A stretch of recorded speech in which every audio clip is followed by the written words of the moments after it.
네, 안녕하십니까. 미래학자 최윤식 박사입니다. 특별하게 오늘은 지금 미국과 이란이 서로 지금 군사적으로 좀 충돌하고 있는데 굉장히 중요한 이슈입니다. 이 미국과 이란이 군사적으로 충돌하는 것에 대해서 이게 한국 경제라든지 또 세계 경제 그리고 투자 시장이라든지 이런 것 관련해서 어떤 영향을 미치는지 또 향후에 어떻게 전개될 것인지 뭐 현재 상태를 분석하고 또 어떤 방향으로 나아갈지 여러 가지 시나리오들을 좀 점검해보는 그런 시간을 가지도록 하겠습니다.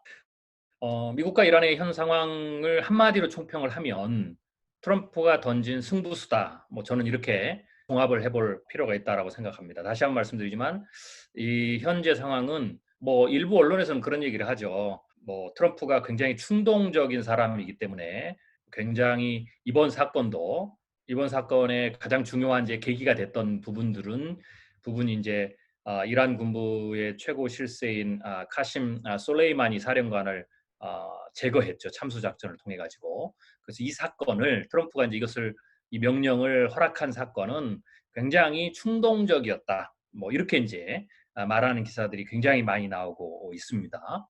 그런데 저는 사실 뭐 그렇게 보지는 않습니다. 왜 그렇게 보지 않는지는 제가 오늘 강의를 통해서 차근차근 하나씩 설명을 드리도록 하겠습니다.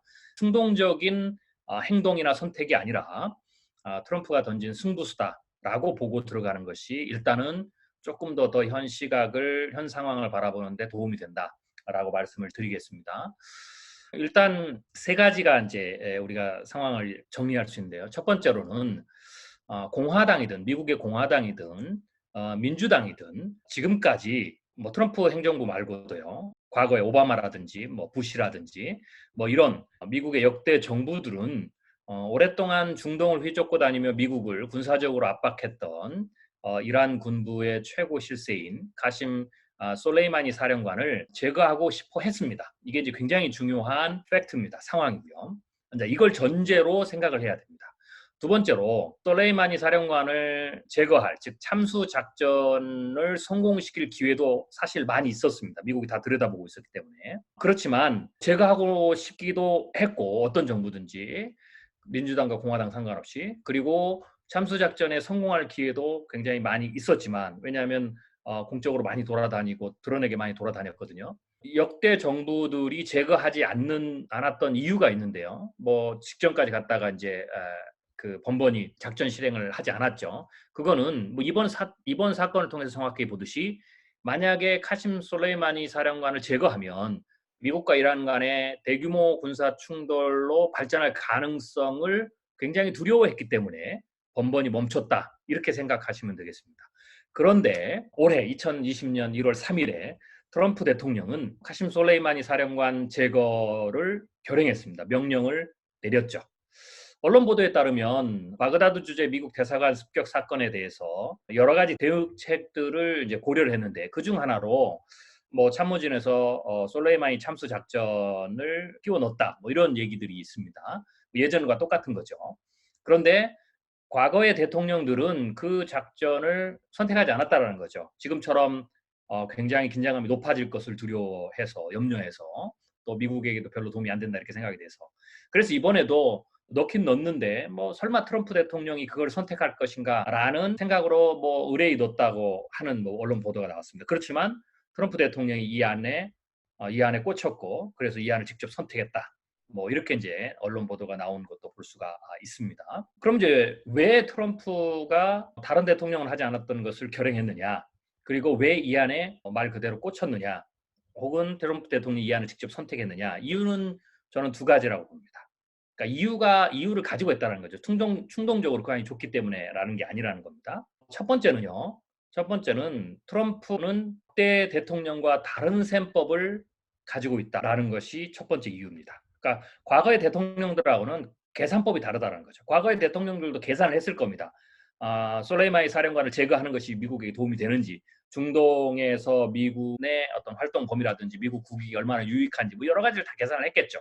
왜냐하면 카심 솔레이마니 사령관이 이란이 친이란의 어떤 그 민병대라든지 테러 조직이라든지 이런 걸 뒤에서 후원하면서 중동에서 뭐 순위파 사우디아라비아를 포함해서 미국이라든지 뭐 이런 유엔 군들에 대한 어떤 공격이라든지 뭐 테러를 뒤에서 조종하는 핵심 인물이다라고 나와 있기 때문에 이런 부분들의 화근들을 원천적으로 제거를 하는 것에 대해서 이게 얼마나 유익이 있는지 득실을 다 계산했다라는 겁니다. 그런데 과거의 대통령들은 계산을 해보니 이게 득보다 실이 많다. 그래서 이제 안 했다라는 거죠. 살려줬다라는 거죠. 그런데 트럼프는 그들과 다른 셈법을 가졌기 때문에 제거 작전을 결행했다. 이렇게 이제 봐야 됩니다. 즉 셈법이 달라서 다른 결과가 나타났다. 충동적인 것이 아니라 셈법이 달라서 다른 결과를 나타냈다라는 거죠. 예를 들면 트럼프가 과거에 우리가 이제 트럼프가 한 3년 정도 대통령 역할을 했는데요. 그 3년 동안의 트럼프의 행적을 보면 역시 굉장히 중요한 사건, 뭐 미중 무역 전쟁도 그렇고 북한과의 관계도 그렇고 뭐 중동에 관한 그런 어떤 것도 그렇고요. 역대 대통령들과는 굉장히 다른 셈법들을 가지고 행동을 했죠. 예를 들면 역대 대통령들이 선거 공약을 할 때마다 미국 대사관의 예루살렘 이전 등을 뭐 누구나 다 약속했죠. 그렇지만 당연히 그걸 이전하게 되면 팔레스타인과 뭐 이스라엘과의 관계 혹은 그것과 더 넓어져서 중동 간의 관계가 굉장히 어려운 관계, 더 악화된 상황이 일어날 걸로 고려해서 뭐 중동에서 일어날 후폭풍을 감안해서 행정서명을 하지 않았죠. 그런데 트럼프도 많은 사람들이 뭐 공약은 했지만 역시 행정서명을 하지 않을 것이다 라고 생각했지만 트럼프는 달랐죠. 행정서명을 했습니다. 그리고는 미국의 대사관을 예루살렘에 이전했죠. 트럼프는 이렇게 계산이 다른 사람입니다. 다른 셈법을 가지고 계산했죠. 뭐 예를 들면 최악의 경우 문제가 더 커진다면 팔레스타인에도 미국의 대사관을 이전하면 되는 거죠. 즉 역대 대통령은 두 곳에 다 하지 않는 걸 선택했다면 트럼프는 두 곳에 다 하면 된다라는 어떤 다른 생각, 역발상, 뭐 혹은 다른 셈법을 가지고 행동했던 경우가 굉장히 많습니다. 미중 무역 전쟁도 마찬가지고요. 이번에도 저는 비슷한 상황이다라고 생각을 합니다. 아까도 말씀드렸지만 일부 언론에서 지적하듯이 트럼프 대통령이 충동적이고 경솔한 인물일까라는 의견에 저는 뭐 그다지 동조하지 않는데요. 제가 트럼프를 분석한 바에 의하면 비즈니스 프로파일링을 해본 바에 의하면 트럼프는요 대통령이 되기 전에 부동산 사업을 할 때나 혹은 대통령이 되어서 북한이나 중국 등을 대응할 때도 말은 굉장히 거칠고 장황했습니다. 그렇지만 어떠한 중요한 행동을 결행하는 판단은 굉장히 신중한 편에 속했다라고 저는 개인적으로 평가를 내립니다. 만약에 언론에서 지적하듯이 트럼프가 충동적이고 경솔한 인물이 맞는다면요. 우리는 또 이렇게도 생각해 봐야 됩니다. 충동적이고 경솔하게 행동을 했지만 부동산 재벌이 되고 충동적이고 경솔하게 행동을 했는데도 불구하고 대통령 경선에서 공화당에서 기라성 같은 후보들을 다 이겼고요. 충동적이고 경솔하게 행동을 했는데 대통령 선거 본선에서 힐러리마저 이기고 승리한 대통령. 충동적이고 경솔하게 행동했는데 중국의 천하의 중국이 트럼프에게 쩔쩔매면서 스몰 딜을 또 하는 무역 전쟁에서 합의를 하려고 하는 뭐 그런 일들을 만들어낸 엄청난 행운을 몰고 다닌 인물이다. 이렇게 평가를 해야 됩니다. 즉 트럼프가 대통령 되기 이전이나 이후나 트럼프가 만들어낸 어떤 결과들이 그게 뭐 미국 국익에 얼마나 뭐 다 좋은지 혹은 뭐 민주당에게 좋은 나쁘고 뭐 지지에 좋은 이걸 떠나서 그가 만들어낸 결과들이 뭐 성공도 있고 실패도 있지만 분명히 가시적으로 보는 그 결과들이 충동적이고 경솔하게 행동을 한 사람이 만들어내는 결과다라고 말하기에는 이건 어폐가 더 있는 겁니다. 그래서 저는 아까도 말씀드렸지만 제가 분석한 바에 면 트럼프는 말은 분명히 거칩니다. 그리고 말이 장황합니다. 그리고 말이 굉장히 극단적인 말을 많이 써요. 아주 좋다라든지 뭐 아주 안 좋다라든지 뭐 이런 식으로 조금 그 강조를 과대하게 하는 그런 스타일이기는 합니다. 그렇지만 그가 어떤 중요한 결정을 내릴 때는 굉장히 신중한 편이었다라는 거죠. 그래서 이번 행동도 충동적인 행동이다라고 말하지만 많은 사람들이 저는 그렇지 않을 가능성이 더 높다라는 거죠. 그러면 트럼프가 무엇을 계산했느냐라는 것을 볼 수가 있습니다. 그래서 저는 이번 사건은 트럼프가 역대 대통령과 다른 셈법을 가졌지만 두 번째로 2020년 올해 벌어질 대선을 위한 승부수로 선택한 그런 옵션이다. 이렇게 생각을 하고 있습니다. 그러면 트럼프가 승부수를 통해서 얻고자 하는 목표가 뭐냐라는 거죠. 두 가지인데요.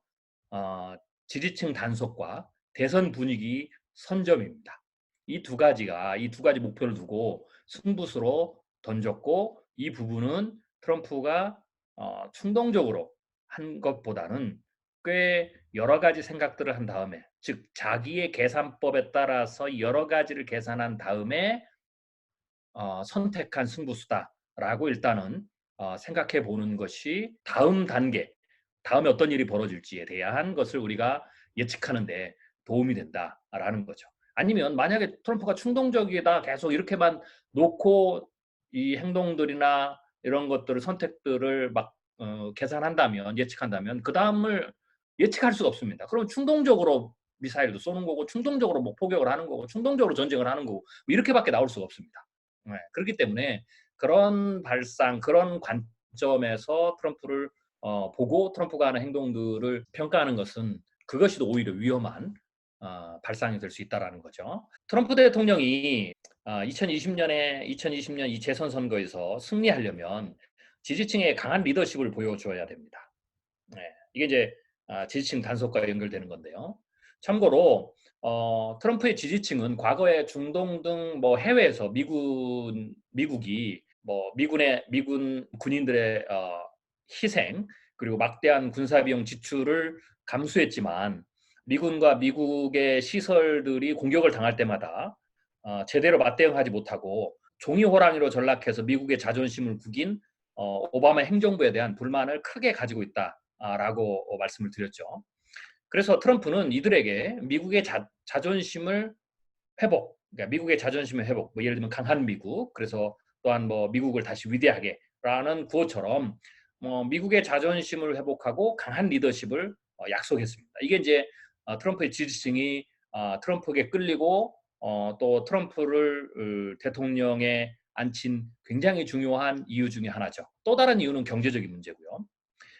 하지만 2019년에 작년에 이란이 배후에서 조종한 것으로 추정되는 몇 가지 사건들이 있었죠. 뭐 유조선 피습이라든지, 그다음에 미국의 드론을 격추시킨 거라든지, 그리고 사우디아라비아 국영기업인 아람코의 석유 시설들을 공격을 했죠.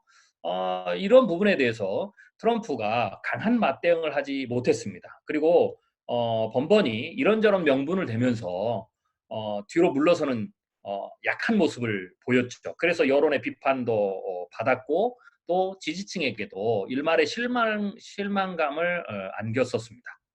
이런 상황에서 최근 이라크 시위대가 올 초죠. 이라크 시위대하고 친이란 민병대로 추정되는 군인들이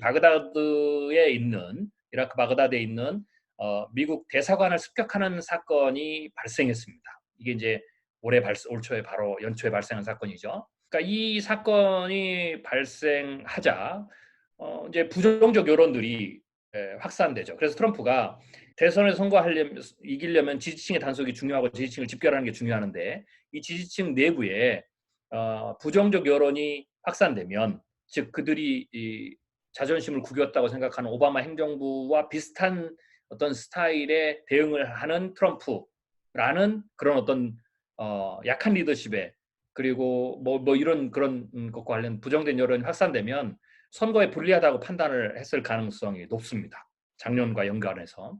동시에 뭐 이번에도 또 참을 수가 있는데, 이번을 참는다고 해서 지금 미국이 강하게 이란을 경제적으로 제재를 하고 있죠. 이란이 그 제재를 계속 받으면서 이란이 아무 소리 없이, 아무 행동 없이, 아무 저항 없이 2020년 한 해를 갈 가능성은 굉장히 적은 거죠. 오히려 2020년 한 해 동안에도 작년과 마찬가지로 계속해서 미국 시설에 대해서, 중동 내에 있는 미국 시설에 대해서 작년보다 오히려 더 대담한 공격들을 감행할 가능성이 훨씬 높은 거죠. 그래서 만약 그러한 것들이 발생될 때마다, 그러니까 선거로 이제 가까워질수록 그런 것들이 발생될 때마다 뭐 지금까지 했던 것처럼 계속 물러나는 전략으로 일관할 경우에 트럼프는 선거가 가까워질수록 지지층에게 주는 실망감이 더 커지게 되겠죠. 그러면 지지층에 대한 단속, 강화가 무너지게 되는 거죠. 그렇게 되면 그러다가 만약에 굉장히 이란이 미국의 뭐 대사관이라든지 뭐 이런 데에 대해서 직접적이고 더 대담한 공격을 감행해서 트럼프 행정부의 뭐 최악의 외교 3사라고 할 수 있는 그런 일들이 발생을 한다면 어떻게 될까요? 그러니까 트럼프는 생각이 거기까지 갈 수 있다라고 보는 겁니다. 현재의 자기가 벌려놓은 판이냐든지 압박하는 것을 보면 북한은 미국 시설에 대해서 공격할 가능성이 적습니다. 그렇지만 북한은 미국 본토에 대해서 위협을 줄 수 있는 어떤 그런 리스크가 있는 국가죠. 반대로 이란은 미국 본토에 위협을 주기보다는 중동 안에 있는 미국의 군사시설이라든지 민간시설이라든지 뭐 이런 부분들에 대해서 실제적으로 또 계속해서 테러라든지 또 공격을 감행하고 있는 그런 국가죠. 두 국가가 좀 다르다라는 거죠.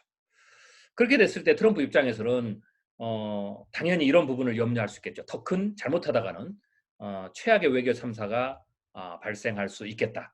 그러면 트럼프 입장에서는 만약 그걸 생각하다면 어떻게 될까요? 예견된 최악의 외교 참사를 선거가 임박해서 맞는 것보다는, 즉 다시 말씀드리면 계속해서 물러서는 전략을 피다가 최악의 경우 예견된 최악의 외교 참사를 맞아서 선거에 큰 리스크를 보는 것보다 그냥 지금 초반에, 올해 초반에 강한 리더십을 보여주는 것, 그리고 강하게 대응하는 것이 이란을 좀 더 강하게 압박을 해서 북한에게도 극용하는 것처럼 트럼프의 선거에 지장을 미칠 정도가 되는 공격이나 이런 부분들을 하지 못하도록 하게 하는 것, 이게 트럼프의 입장에서는 훨씬 더 선거에 유리하다. 물론 그걸로 인해서 중동 지역이 지금처럼 어떤 갈등들이 더 증폭되겠지만 트럼프 입장에서는 최악의 외교 참소를 당하는 것보다 지금처럼 카심 솔레이마니 사령관을 제거해서 그걸로 인해서 중동의 긴장감이 더 높아지지만 훨씬 더 낫다라는 것을 판단했을 가능성이 크다라는 거죠.